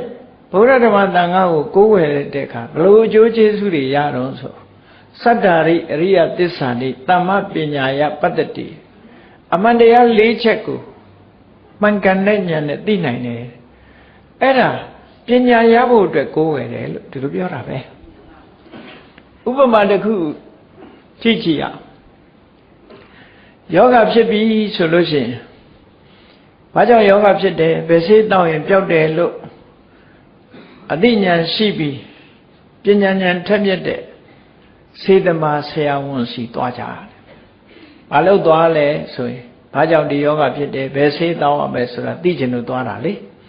။အဲ့ဒီဆရာဝန်ကနေပြီးတော့ဒီယောဂဘာကြောင့်ဖြစ်တယ်ဘယ်ဆေးတောင်းရင်ပျောက်တယ်ဆိုတာကိုသူကညွှန်လိုက်မယ်။အဲ့ဒါလို့ညွှန်တဲ့အခါမှာလူနာလုံးတဲ့ပုဂ္ဂိုလ်ဆေးကိုတောက်အောင်တောက်တဲ့အခါမှာယောဂပျောက်တယ်ဆိုရင်အကျိုးရတယ်အဲ့တော့အဲ့ဒီအဓိပ္ပာယ်မျိုးပဲမြတ်စွာဘုရားစီသွားတယ်ဆိုတာဘုရားရဲ့အသိဉာဏ်ကိုယုံကြည်ပြီးတော့ဒီအသိဉာဏ်နဲ့ဆုံးမဩဝါဒတွေကိုပေးလိုက်မယ်အမှန်တရားကိုထုတ်ဖော်ဟောကြားလိုက်မယ်ဆိုတဲ့အသိဉာဏ်ရဖို့အတွက်မြတ်စွာဘုရားစီသွားကြစိကတ်ကြစိကတ်သည့်အတွက်ကြောင့်မြတ်စွာဘုရားရဲ့အဆုံးအမတွေကိုရတယ်အဲ့ဒီအဆုံးအမတွေကိုလိုက်နာတယ်ဆိုတာဆေးတောက်တဲ့သဘောပဲပေါ့အဲ့ဒါဆိုလို့ရှိရင်ဘုရားစီကအဆုံးအမရအဲ့ဒီအဆုံးအမတိုင်းလိုက်နာကျင့်သုံးခြင်းဖြင့်ဆင်းရဲဒုက္ခတွေကလွတ်မြောက်နိုင်တယ်လို့မြတ်စွာဘုရားကအမှန်ကန်ဟောပြနိုင်တဲ့ပုဂ္ဂိုလ်မျိုးနဲ့တွေ့မှမှန်ကန်တဲ့အသိဉာဏ်တွေရမှတန်တရားကိုဆင်းရဲလွတ်ကိုင်းနိုင်တယ်ဆိုတဲ့အကြောင်းကိုရှင်းလင်းပြောပြတဲ့အခါမှာအားလုံးအဂိတတရဲ့တပည့်တွေယသိတွေဟာအားလုံးပဲအမြင်မှန်ရသွားကြတယ်နောက်ဆုံးအဂိတတယသိကြီးပါယန္နာဖြစ်သူရောက်သွားကြပြီးတော့ဒီယသိတွေလမ်းလွဲပြီးတော့နေကြထိုင်ကြတာတွေအကုန်လုံးလမ်းမှန်ပေါ်ရောက်သွားတယ်အဲ့ဒါလေစတုထမြောက်ဝါဆိုးနေတဲ့အချိန်ကာလအတွင်းမှာဖြစ်ခဲ့တဲ့ဖြစ်ပျက်တစ်ခုပဲပေါ့မြတ်စွာဘုရားဟာဒီအဂိတတယသိကြီးကိုလမ်းမှန်ပေါ်ရောက်အောင်ဆုံးမဩဝါဒပေးပြီးတဲ့နောက်မှာနောက်ဖြစ်ပျက်တစ်ခုနဲ့ဂျုံတွေ့ရတာဘာလို့ဆိုသံဘုကဆိုတဲ့တက်ကရွန်ကြီးသံဘုကဆိုတဲ့တက်ကရွန်ကြီးကအလွန်တနာစရာကောင်းတယ်တန်လျာတစ်ခုမှာအမှားလုပ်ခဲ့သည့်အတွက်ကြောင့်နော်တန်လျာခရီးသွားနေတော့အမှားလုပ်မိပြီဆိုရင်လူတွေဟာလွန်ကြောက်စရာကောင်းတဲ့အဖြစ်ဆိုးတွေနဲ့ကြုံတွေ့ရတယ်သူကချမ်းသာတဲ့မိဘရဲ့သားသမီးဖြစ်ပေမဲ့လို့တန်လျာဘဝတစ်ခုမှာအမှားလုပ်ခဲ့သည့်အတွက်ကြောင့်အိမ်ကထမင်းကောင်းဟင်းကောင်းကျွေးပေမဲ့မစားဘူးတဲ့သူကမစင်ကိုပဲပို့ကြိုက်တယ်မစင်စားတဲ့ပုဂ္ဂိုလ်ဖြစ်တယ်မိဘကအဝတ်စားလှလှပပဆင်တော့လဲမဝတ်ဘူးတဲ့တုံးလုံးနေရတာသဘောကျတယ်ဒီနေကတိသွားမိုးကြတယ်လှလှပပလုံးလုံးချွန်ချွန်ဝတ်နော်အဲ့ဒါသွားတည်းဆိုရင်အဲ့ဒါအမှားတစ်ခုလုပ်ခဲ့တာဖြစ်ချင်းဖြစ်နေမယ်နော်အဲ့တော့သူကအဝတ်မိုးတာကိုသူပိုသဘောကျပြီးတော့နေတယ်နောက်တစ်ခုဒီလိုနဲ့မိဘတွေကအိမ်ထားလို့တော့မဖြစ်တော့ဘူးလို့ဆိုပြီးတော့မကောင်းကြောင်းပို့ပေါ့နော်မကောင်းလို့ရှိရင်ကြောင်းပို့လိုက်မှာပဲကောင်းအောင်ပို့တာဖြစ်ပါလိမ့်မယ်နော်မကောင်းကြောင်းပို့ဆိုအိမ်မှာမကောင်းလို့ကြောင်းမှဆုံးမရအောင်ဆိုပြီးတော့တက်ကတော်နေရဲ့အတိုင်းဝိုင်းနဲ့ပို့လိုက်တာဘာလောက်ခံရတော့ဆိုသူ့ကိုတွင်တူပြီးတော့မြေကြီးထဲထက်တွင်းထဲမှာထည့်ထားပြီးတော့ပခုံးနှစ်ဖက်ပေါ်မှာပြင်ချက်တွေခင်းပြီးအဲ့ဒီပြင်ချက်တွေပေါ်မှာထိုင်ပြီးတော့ခေါင်းကသပင်ကိုထမ်းလီနဲ့ညှက်ပြီးတော့ဆွဲနှုတ်ခံရတယ်ဒါသူတို့ရဲ့ tradition ပဲ တင်နှုံးနဲ့မရိပ်ဘူးတဲ့ဆွဲနှုတ်တာဒါကနောက်ထပ်ပေါက်လာတဲ့အခါကျအလိန်ကလေးတွေပေါက်လာသာမင်စတိုင်လှုပ်ချင်တဲ့ပုဂ္ဂိုလ်အဲ့ဒါဆွဲနှုတ်ရင်တော့အလိန်ကလေးတွေအတွန်းလေးတွေပေါက်လာကောက်เสียတောင်မလို့တော့နော်အဲ့တော့တစ်ချိန်တုန်းကသူကဝတ်လေလာတဲ့ပုဂ္ဂိုလ်သပင်ကိုအဲ့ဒါလို့ထန်းစေးနဲ့ဆွဲပြီးတော့ညက်မွေးညက်လို့ဟာပေါ့လေလှုပ်ပြီးတော့ဆွဲညက်ပြီးတော့နှုတ်ခံတကောင်းလုံးနှုတ်ခံရတယ်ဆိုတော့နဲတာမှမဟုတ်ဖ ೇನೆ အဲ့ဒါလို့နှုတ်ခံရတယ်ရေကြီးပေါ်မှာပဲသူကအိတ်တယ်အဲ့ဒါလို့နဲ့နောက်ဆုံးမှာနောက်ပိုင်းရောက်တဲ့အခါကျတော့လူရဲရွာတဲ့ဆုံးခံသွားဖို့ခေါ်တဲ့အခါသူဘယ်တော့မှမလိုက်ဘူးအเจ้าမှာတယောက်တည်းကြံရတယ်အလုံးထွက်သွားပြီဘယ်သူမှမရှိဘူးဆိုလို့ရှိရင်တော့ရှင်းတော့ကအိမ်သာလည်းလုံမလုံတာဟုတ်အိမ်သာကျမ်းပြင်ဖွင့်ပြီးတော့မစင်နေပဲအာရပါရစားတယ်နော်သူ့ဘဝနောက်ကြတော့သူ့ကိုမတင်ငါလို့ချောင်းရတဲ့အခါကျတော့မစင်နေစားတာကိုသိတော့သူတို့ရှက်ပြီးတော့သူတို့စီမှာမထားဘူးမောင်းထုတ်လိုက်တယ်မောင်းထုတ်လိုက်တော့ဘယ်ရောက်တုံးဆိုရင်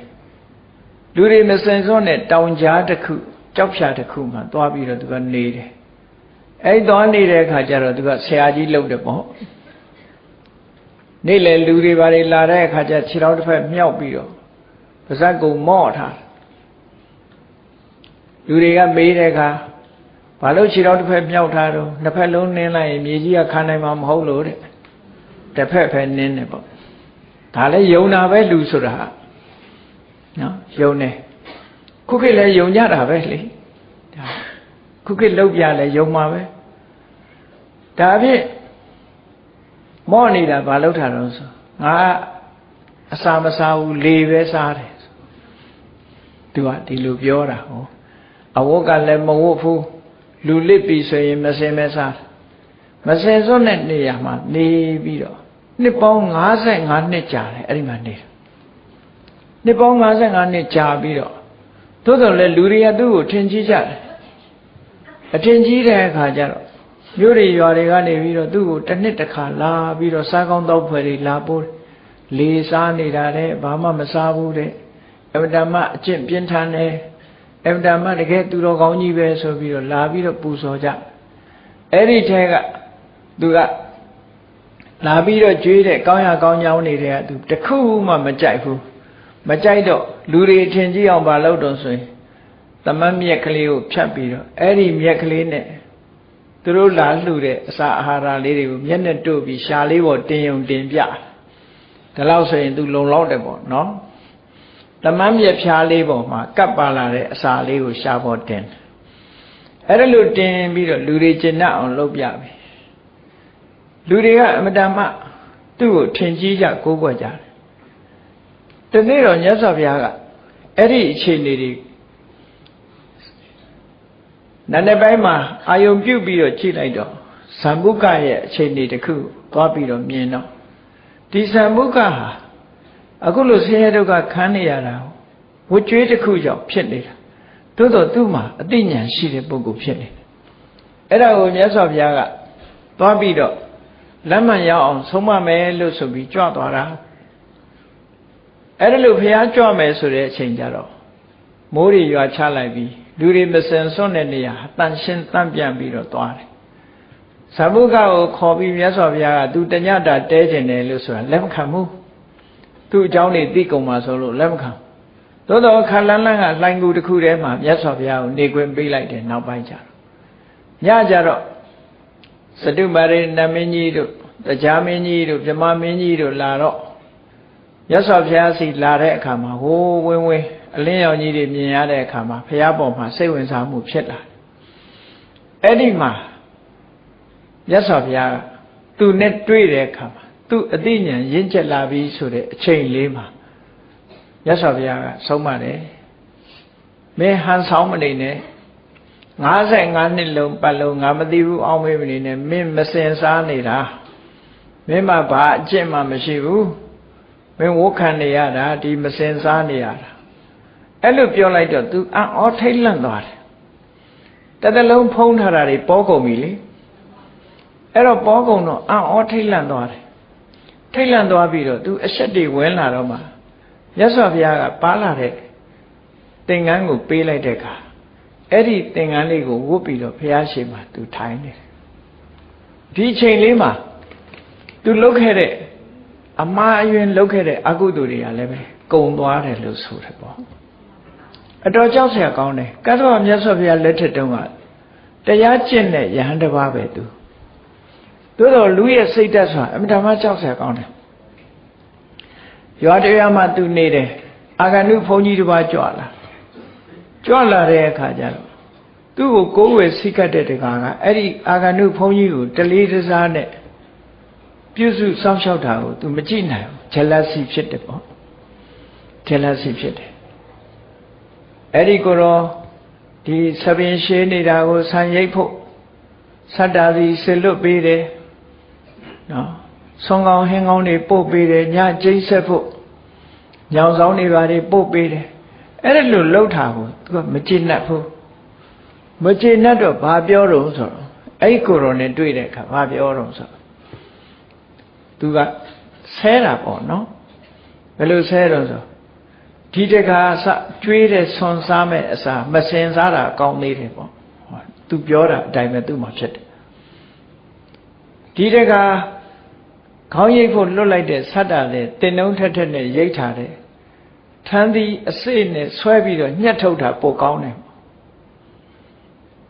သူပေးတဲ့အဝတ်ကိုဝတ်မဲ့အစားသူလှူတဲ့သင်္ကန်းဝတ်မဲ့အစားတုံးလုံးနေတာပိုကောင်းတယ်သူပေးတဲ့အိယာပေါ်မှာအိတ်မဲ့အစားမြေကြီးပေါ်အိတ်တာပိုကောင်းတယ်လို့ဒီလိုအာဂန္တုဘုန်းကြီးတစ်ပါးကိုဂျလစီဖြစ်ပြီးတော့ပြောဆိုခဲ့တဲ့စကားတွေဟာအဲ့ဒီအာဂန္တုဘုန်းကြီးကလည်းယန္တာပုဂ္ဂိုလ်ကြီးဖြစ်နေတယ်ပေါ့ဒါနဲ့သူ့ကိုအကြောင်းပြုပြီးတော့ဒုက္ခရောက်မှဆိုလို့အာဂန္တုဘုန်းကြီးကမနေဘူးတိတ်တိတ်လေးပြန်ကြွသွားတယ်မနေ့မိုးတော့တဲ့အခါကျတော့အာဂန္တုဘုန်းကြီးကိုခေါ်ပြီးတော့မြို့ထဲတကားအိမ်သွားရမှာမခေါ်ရင်တော့ဘာလုပ်တုံးဆိုရင်ခေါင်းလောင်းတီးတာကိုလက်သေးလေးနဲ့တီးလိုက်တယ်ဘယ်အတန်ထွက်တော့မလို့နော်အဲ့လိုထွက်ပြီးသူ့ဟာသူတယောက်တည်းသွားဟိုရောက်တဲ့အခါကျတကားမေးတယ်ရှင်ဘုရားအာဂန္တုဘုန်းကြီးမကြွလာဘူးလားလို့ဆိုအဲ့ဒီဘုန်းကြီးကတညာလုံးအိတ်ထားပဲအိတ်အမတန်ကြီးတာခေါင်းလောင်းထိုးတာလည်းမထားဘူးပေါ့အဲ့လိုပြောတော့တကားကတော့သဘောပေါက်တယ်နားလဲတယ်ဒီဘုန်းကြီးဂျလစီဖြစ်နေပြီဆိုတာကိုနားလဲရှင်ဘုရားတဲ့အာဂန္တုခီးပန်းလို့နေပါလိမ့်မယ်တပည့်တော်ဆွမ်းလှူလိုက်ပါမယ်ရှင်ဘုရားဟိုရောက်ရင်တော့ခီးပန်းလို့နေတဲ့အာဂန္တုကိုဒီဆွမ်းလေးကျွေးလိုက်ပါလို့ဆိုပြီးလှူတော့တကားကဆွမ်းကောင်းရင်းကောင်းတွေချက်လှူလိုက်တာသူ့စိတ်ထဲမှာဒါတွေစားရင်ဒီကိုယ်တော်ကတ်နေတော့မှာပဲဆိုလမ်းကြသွန်ပစ်ထားခဲ့တယ်နော်အဲ့ဒါလို့ဂျလစီဆိုတာတော်တော်ဆိုးတာအဲ့ဒါနဲ့သူငရဲကိုနှစ်ပေါင်းများစွာခံပြီးတော့လူဖြစ်လာတဲ့အခါမှာနောက်ဆုံးကံရဲ့အရှိန်အကျွင်းအကြံလေးအနေနဲ့နှစ်ပေါင်း55နှစ်မစင်စားပြီးတော့တော်ထဲမှာဒီလိုနေရအဖို့မို့ပဲဘုရားကြွသွားလို့ဆုံးမဩဝါဒပေးတဲ့နေ့မှာအဲ့ဒီကံဟာကုံသွားပြီတဲ့ကာသဗ္ဗမြတ်စွာဘုရားလက်ထက်မှာအနှစ်2000ရဟန်းဘဝနဲ့ကိုကျင့်သီလတွေဆောက်တည်ပြီးတရားဓမ္မတွေအားထုတ်ခဲ့တယ်အဲ့ဒီကုသိုလ်ကံရဲ့အရှိန်နဲ့မြတ်စွာဘုရားဟောတဲ့တရားကိုနိုင်ယူနိုင်စွမ်းရှိလာတယ်ပေါ့ဒီမှာမြတ်စွာဘုရားကတရားဓမ္မကိုဟောတဲ့အခါဉာဏ်ထက်တဲ့ပုဂ္ဂိုလ်ဖြစ်သည့်အတွက်ကြောင့်အကုသိုလ်ကံတွေကလည်းဝကြွေးတွေကလည်းကုန်းဘုရားဟောတဲ့တရားကိုသဘောပေါက်ပြီးသူဟာအကျွတ်တရားရပြီးယဟန္တာဖြစ်သူရောက်သွားတယ်လို့အဲ့တော့မြတ်စွာဘုရားဟာလောကသားတွေရဲ့အတွက်မစင်နေနဲ့အလွန်ညစ်ပတ်တဲ့နေရာလေမယုံမရှာကြွတော်မူပြီးတော့ဆုံးမဩဝါဒပေးတာပဲပေါ့ဒါကြောင့်မို့လောကသားတွေအတွက်ကျိုးပန်းအထောက်မှုတွေဟာဖြင့်ဒီတဲ့ကြီးမားတဲ့အချက်တွေတောင်နောင်ကြတော့တွေးချရအောင်ပါမြတ်စွာဘုရားသခင်ကိုရောမြတ်အကောင်းနဲ့ကြီးတွေးတာမဟုတ်ဘူးဆိုလိုတာကပန်းခင်းတဲ့လမ်းကြီးလျှောက်ရတာမဟုတ်ဘူးစူးကျန်းတဲ့လမ်းကြီးပေါ်မှာလဲမြတ်စွာဘုရားဘုရားဟာလျှောက်လန်းခဲ့ရတယ်အဲ့လိုလျှောက်လန်းခဲ့ရတယ်ကြည့်မယ်ဆိုရင်လောကသားတွေဟာလောကမှာလောကဓာတ်ဆိုတာလူတိုင်းခံရတယ်ဆိုတာ သိရှိနားလည်ဖို့ဖြစ်လာတယ်ပေါ့အဲ့တော့မြတ်စွာဘုရားသခင်ကိုရောမြတ်က၄ဝါမြောက်အထိရာဇဂုံမှာဆက်လက်နေတယ်၅ဝါမြောက်ကြတော့ဝေသာလီမှာတရင်သုံးတယ်6ကြတော့6ဝါမြောက်ကြတော့မကုလတောင်မှာတရင်သုံးပြီး9ဝါမြောက်ကြတော့အဘိဓမ္မာတရားဟောဖို့တာဝရိဏနတ်ပြည်မှာတရင်သုံးတယ်လူပြည်မှာမရှိဘူးအဲ့ဒီနှစ်က8ဝါမြောက်တဲ့အခါကျတော့ဘက်ကတိုင်းတုံတုမာရဂိရမြို့မှာတရင်သုံးတယ်9ဝါမြောက်ကြတော့ကောသမိပြည်မှာတရင်သုံးတယ်ကောသမိပြည်မှာတရင်သုံးတဲ့အခါမှာတန်ဃာတွေအတွဲမှာပြိုကွဲတဲ့အချင်းချင်းမတည့်ကြလို့တန်ဃာတွေဝိဝါဒဖြစ်ပွားနေတာစိတ်ဆက်ညင်ညွတ်အောင်တရားဟောတော့လေဘုရားစကားနားမထောင်ဘူးဆိုတာကောသမိပြည်တွေကရဟန်းတွေရဲ့ဖြစ်ပျက်တွေနဲ့မှတ်သားချရအောင်ပါပဲပေါ့ဆယ်ဝါမြောက်တဲ့အခါကျတော့တပါးတဲ့စိတ်နှလုံးအေးချမ်းမှုအတွက်တန်ခါပိဋကနဲ့မနေပဲနဲ့ပါဠိပိယကဆိုတဲ့တောထဲမှာသွားပြီးတော့ရှင်ကြီးတကောင်ရဲ့ပြုစုမှုကိုခံပြီးတော့တောထဲမှာသတင်းသုံးတယ်ဗမာတွေသိတာပလလဲတောလို့သိကြတယ်နော်12ဝါမြောက်ရောက်တဲ့အခါကျတော့နာလာဆိုတဲ့ပုံသားရွာမှာသတင်းသုံးပြီးတော့12ဝါမြောက်ကျတော့ဝေရင်စာပြေမှာလည်းပဲဆုံးကုန်းမပြည့်မစုံပဲနဲ့မြင်းစားတဲ့ဂျုံတွေကိုဝါရင်သုံးလာဖုံးမိခဲ့ရတယ်ပေါ့အဲ့ဒီကနေပြီး73ဝါမြောက်တဲ့အခါကျတော့စာလိယတောင်မှာသတင်းသုံးတယ်တခါဇေရွန်အကြောင်းကြီးလှူထားပေမဲ့လို့ဇေရွန်အကြောင်းမှာတဝါမှမဆိုရသေးဘူး14ဝါမြောက်ရောက်တဲ့အခါကျတော့မှဇေရွန်အကြောင်းမှာဝါဆိုတယ်စပြီးတော့နောက်15ဝါမြောက်တဲ့အခါကျတော့ဆွေတော်မျိုးတော်တွေထံကပိလဝမြို့ဒီကျောရာယုံအကြောင်းမှာတဝါပဲဆိုခဲ့တယ်နောက်တစ်ခါ16ဝါမြောက်ကြတော့အာလဝီပြည်အာလဝကဗီလူကြီးကိုဆုံးမပြီးတော့အာလဝီပြည်မှာတရင်သုံးနေထိုင်ဝါဆိုခဲ့တယ်18ဝါမြောက်တဲ့အခါကျတော့ရာဇဂုပြည်မှာပဲပြန်ပြီးတော့ဝါဆိုတယ်18ဝါနဲ့19ဝါမြောက်ကြတော့စာလိယတောင်မှာတရင်သုံးပြီးတော့20မြောက်ဝါမှာရာဇဂုမှာပဲပြန်ပြီးတော့ဝါဆိုတယ်လို့ရာဇဂုမှာစုစုပေါင်းလိုက်မယ်ဆိုရင်9ဝါလောက်တရင်သုံးနေထိုင်ခဲ့တယ်ပေါ့ဒါကမြတ်စွာဘုရားပထမဝါ20လို့ခေါ်တယ်ဟိုဝါ20ရဲ့နောက်မှာနော်45ဝါဆိုနောက်ထပ်ဝါ20အဲ့ဒီဝါ20ကျတော့တခြားနေရာတွေရွှေ့ပြောင်းပြီးဝါဆိုလေးမရှိတော့ဘူးတာဝတိမြို့မှာပဲဝါဆိုတယ်တဲ့အဲ့ဒီဝါ20အဲ့ဒီအကြောင်းအရာတွေကိုဆက်လက်ဟောဖို့အတွက်နောက်ရက်တွေနောက်ပိုင်းမှာအကြောင်းညင်ညွတ်တဲ့အခါမှာဘုန်းကြီးတို့လောကသားတို့အတွက်မြတ်ဗုဒ္ဓရဲ့ကြိုးပမ်းချက်ကိုနောက်ဆုံးပြိဋိဘံဆန္ဒမူသည့်အထိမြတ်ဗုဒ္ဓရဲ့ကြိုးပမ်းချက်တွေကိုထင်ရှားပေါ်လွင်လာအောင်အကျဉ်းချုပ်ပြီးတော့ဟောပြောတော်မှာဖြစ်ပါတယ်ဒီကနေ့ဒီတသုတ်တော့18ခုမြောက်ပြီးသွားပါပြီနောက်အကြောင်းညင်ညွတ်တဲ့အခါကျတော့မှဆက်ပြီးတော့ဟောကြားမှာဖြစ်ပါတယ်အေးဘုရားမြတ်စွာလောကသားတို့အတွက်ကြိုးပမ်းဆောင်ရွက်ခဲ့တဲ့အချက်တွေဟာအင်မတန်မှအမခံရှိလာပါလေမြတ်စွာဘုရားသခင်ကိုရောမြတ်ရဲ့မဟာကရုဏာခုံမြတ်စွာဘုရားသခင်ကိုရောမြတ်ရဲ့မေတ္တာစေရနာ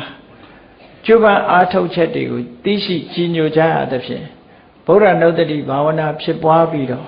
မြတ်စွာဘုရားရဲ့စကားကိုလိုက်နာနိုင်အောင်ကျင့်ကြံကြိုးကုပ်အားထုတ်တော်မူနိုင်ကြပါစေကုန်သတည်း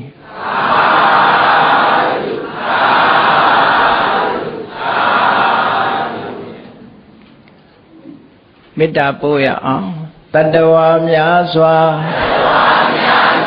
ဘေးရန်กว่า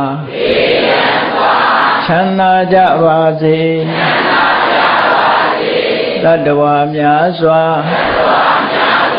ဘေးရန်กว่าချမ်းသာကြပါစေမေတ္တာရေချမ်း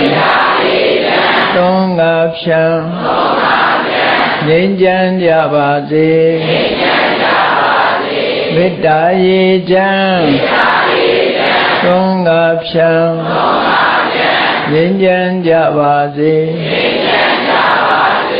သက်ရှိချမ်းသာစိတ်ချမ်းသာလူရဆန္ဒပြေပါစေသက်ရှိချမ်းသာစိတ်ချမ်းသာ တို့ရဆန္ဒပြေပါစေဖုံလန္တာဒုက္ခပင်ကစားမေတ္တာပုံနေတုသင်္ကမမနောတရတိတဝေတံဘဝယန္တုဒုက္ခနကမေတ္တာပုံနေတုသင်္ကမစုပေါင်းပုအပ်မေတ္တာတဟုရောင်မြူပါဝင်းငွေလာမင်းနှင့်ရောင်ခြင်းရှဲယုံပေါင်းဆောင်ရခြင်းကြောင့်တဝေတံကျွမ်းမဲ့ဥတုံလုံးစုံများစွာတတ္တဝါတို့၏မနောတရတိမြင့်မြတ်ဖြူစင်အေးကြည်လင်းသည့်ရေစင်ပြည့်တင်းစိတ်နှလုံးတည်ဟုသောရေအိုင်ကြီးအတွင်း၌ဒုက္ခပင်သာစင်ထာဝရအေးမြတ်ကြည်သာတာယာပွင့်လန်းချမ်းသာဒုက္ခတည်ဟုသောကုမုဒ္ဒရာဇာဗန်တို့သည်ဖုံးလန္တာဝန္တာရွှေမြူဝမုံလူလျက်ကြည်နူးဝဲကြုံဖူးပွင့်ကြအကုန်သည်ဖြစ်၍ဒုက္ခနကလေးအောင်လေးတဲ့ရောရှက်သင်ပြန့်ပိတိတိဟုသောယနံတို့သည်ဘဝယန္တုကောင်းစွာမဲ့သွေကြိုင်လိုက်၍နေကြပါစေကုန်တည်း